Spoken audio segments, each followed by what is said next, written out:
bienvenue sur notre chaîne de co-développement à distance.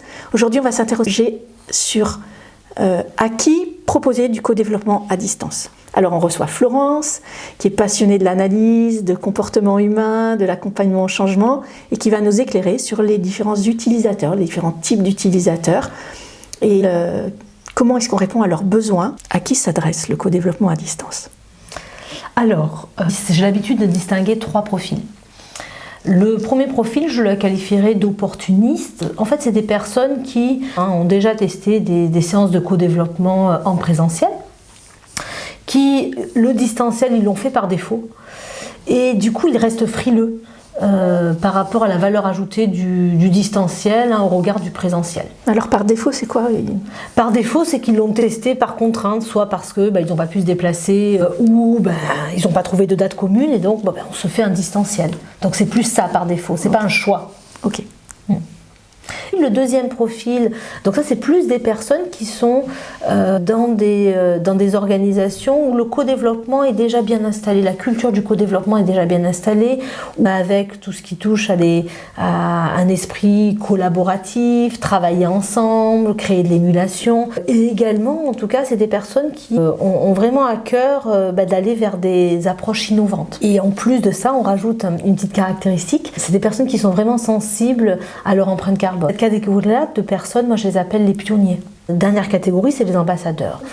C'est des personnes qui sont déjà dans le distanciel, qui font déjà du co-développement, ça fait partie vraiment de leur pratique du quotidien et qui sont très à l'aise avec le digital. D'accord, donc ça j'ai bien compris. Eux, ils veulent consolider. On peut leur demander, par exemple, de réaliser des vidéos, de participer à des séances d'intervision. Mais alors les autres? Alors c'est vrai que les autres, c'est beaucoup moins téléphoné. Par exemple, si on prend les opportunistes, eux, ils ont vraiment besoin avant tout de comprendre l'intérêt. Et là, de quelle manière on peut le faire, c'est peut-être de leur proposer des ateliers en présentiel pour comprendre le sens.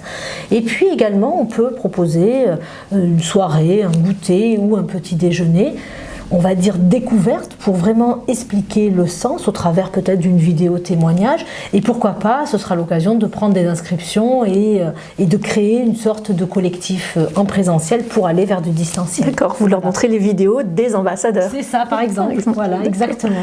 Ensuite, donc donner du sens, mais pour les pionniers, donner du sens, c'est pas suffisant. En effet, ils sont plus sur le sens, ils ont compris à quoi ça sert, mais du coup, ils sont plus dans mais comment ça marche.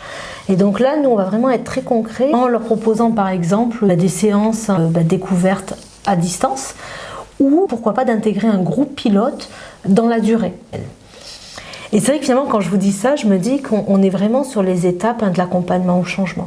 J'ai besoin de comprendre le sens, de à quoi ça sert, pour après expérimenter cette approche et puis m'investir complètement justement dans le co-développement professionnel à distance.